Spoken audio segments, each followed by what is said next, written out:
Today's a big day at the races. E-bike versus sports car. Now with same game multi-bet with your mates, your team scores. The first try wins by 15 points. You don't win. We don't charge. What?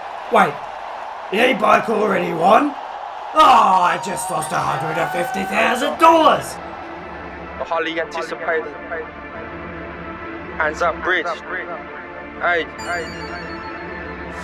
High car jump fast over Anzac Bridge, gonna wall like the Anzacs did. Switching lanes like an ambulance, travelling quick fashion this whip. This is the Anzac Bridge. It connects Sydney's CBD with Rozelle and beyond, and the car traffic it brings is responsible for some of Sydney's most beautiful landmarks, such as the Western Distributor and the soon-to-be-completed Rozelle Interchange, as well as the gorgeous City West Link, which just really adds to the peace and tranquility of the Bay Run. But there's just one problem. Despite all these gorgeous roads adding character to Sydney's inner west, invariably Anzac Bridge looks like this at peak time. Now, why is this? Well, it doesn't take a genius to figure it out. The fact is, car traffic is just not space efficient, which is why we get car traffic. Adding an extra lane won't help either, because it creates something called induced demand. Induced demand is when more space for cars results in more people taking car trips, which results in less space for cars. But look, while we're over here thinking of things in terms of induced demand and space efficiency, you know, playing a bit of 3D chess, the New South Wales government has been playing 7-dimensional checkers. Yep, they've figured out a solution to the Anzac Bridge's traffic that is so genius, I can't even see how it would work. So, here it is.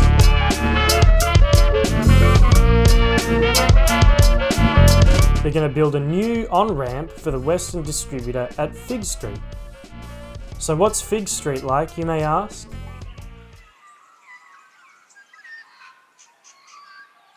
Ugh! Who put that there? And it's also going to go over Darling Square too, which is fantastic, because I always thought Darling Square was too sunny and didn't look enough like a goblin cave. Now the idea behind this makes sense, and it's to fix a merge point further along that causes 100 crashes a year. It's an admirable goal wanting to fix that, but the problem is that the problem is actually just completely made up. What on earth? How is that even legal? I mean, surely there's some kind of law against literally lying in a government document. People are going to give feedback on it. It's just wrong.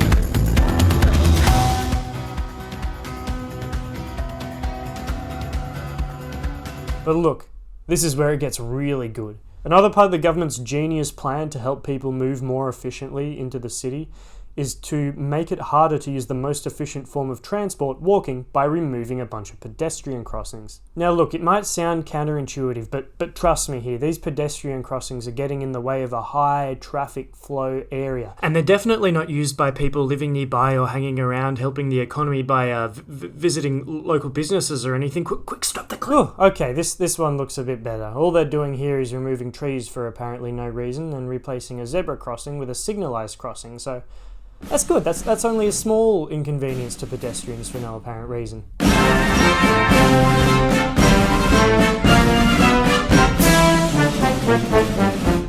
Actually, the only good thing about the entire project, I don't really have anything smart to say here. Alright, okay, 7D checkers got old pretty fast. Let's go back to good old-fashioned 3D chess. See, there are already two cheap, easy solutions that haven't been implemented yet, and both of them involve giving people the freedom to choose more space-efficient modes of transport, instead of making that more difficult.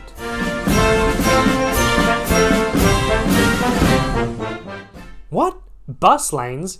You're telling me that less space for cars will mean less congestion? Yep, you heard me right. And the reason for this is that obviously buses are just way more space efficient than cars. Now, buses over the Anzac Bridge are already typically full at peak hour. This means that they're carrying around 50 people with a max of 58. By contrast, most cars crossing the bridge on average contain 1.5 people. That's great news. There are already heaps of buses that go over Anzac Bridge, so what's the problem? Oh yeah, the buses get stuck in traffic too. Just to contrast, this is the Iron Cove Bridge about 2 kilometres northwest of the Anzac Bridge. As you can see, this was taken in the morning Apparently during peak hour traffic, but you really cannot tell by looking at it. When it was first introduced and people were still getting used to it, there was a bit of whinging going on though. Sydney's new Iron Cove Bridge extension had its first peak hour test this morning. And the verdict? If you were on a bus, it was smiles all the way.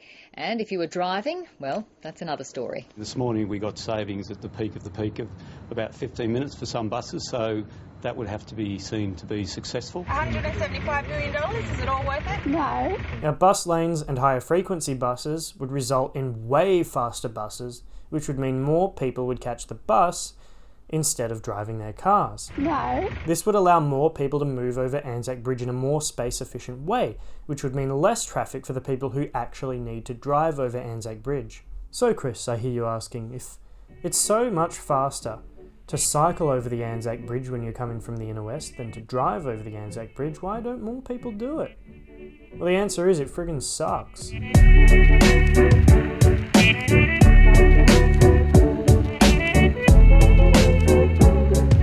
Let's go back to that previous clip, but this time I'll turn the sound on. Yeah, it's not very pleasant.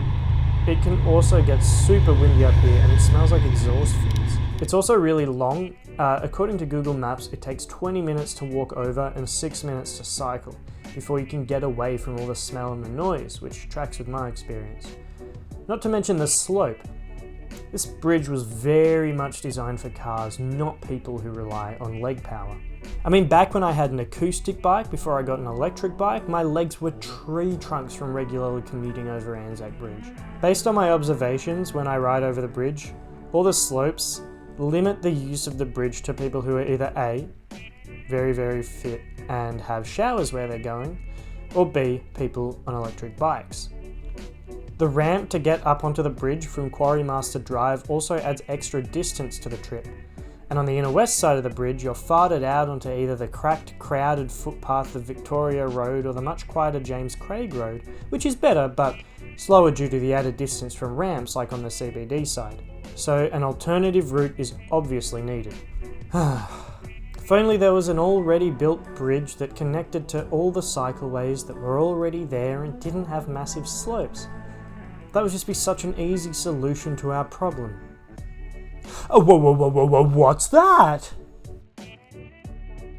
Glebe Island Bridge is a pretty groovy old swing bridge that has been out of commission for 26 years and unfortunately is just kind of falling apart. City of Sydney Council would only have to build around 300 metres of extra bike lanes to connect Glebe Island Bridge to the rest of the cycling network. And the Inner West Council wouldn't have to build a single metre of new cycleway. It would also be walking and cycling only, meaning it would be nice and quiet and it wouldn't smell and sound like someone was trying to mow a car park. I emailed the Office of the Minister of Active Transport about this and I actually got a really promising reply. Big Move 2 in the Place strategy acknowledges that a reinstated crossing at the existing Glebe Island Bridge will create more convenient and direct active transport connections and travel links between Pyrmont, Bays West, the Rozelle Parklands and beyond. Geotechnical investigations into the structure were completed this year, and the outcomes of these investigations will help to inform the viability of options for the bridge. So what are all these big moves? Well, there are a series of steps in the New South Wales government's plan to redevelop the Bays West precinct with the introduction of the new metro station. Big move 1 is to repurpose White Bay Power Station as a focal point of the precinct. Big move 3 and 4 are all about public access to the waterfront. And Big Move 5, well, that's all about building transit-oriented development around the new metro station. The previous big moves are all about preparing for the metro station to open by getting housing, businesses and public spaces all ready for it. So when will this happen by? Well, the Sydney Metro West will be open in 24 hours.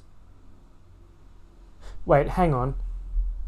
No, sorry, it'll open in 2030. So what can we do now? Well, Glebe Island Bridge is already on the map, which is good, but keeping the pressure on to get it done quickly and making sure everyone knows that there's a lot of interest in it, that will help get it open sooner rather than later. And luckily, consultation on those very questionable ideas about improving the Western Distributor, it's still open, so if you've agreed with any point that I've made during this video, head over to the link that I'll put in the comment section and make sure to give your feedback. They are revising the plan, but I'm pretty sure that's because everybody made a fuss about the big ugly speed limit signs they were going to put up.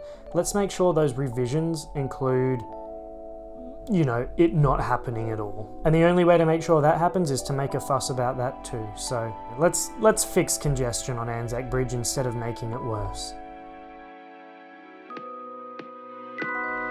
Now let's be completely clear. The raps at the end are getting kind of weird, but the Anzac Bridge issue is now and here. So click the consultation link and chat so people hear. Yeah, alright, I think that'll do. Okay. Alright, yep. Go and click that link. Click the link.